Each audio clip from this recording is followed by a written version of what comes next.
I'm back, and this time the video is going to be short and sweet. I got a 12-volt compressor that come out of this fucking pile of shit, and I've hooked it to a brushless motor out of my RC car.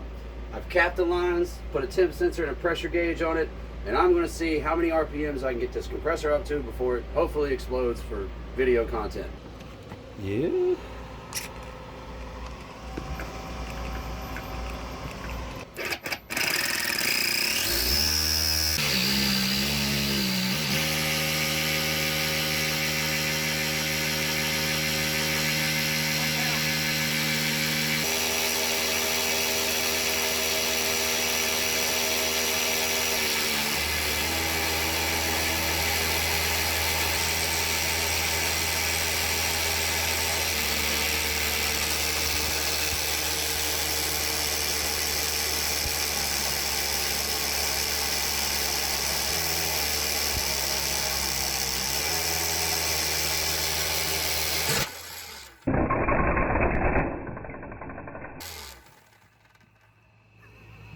Yeah.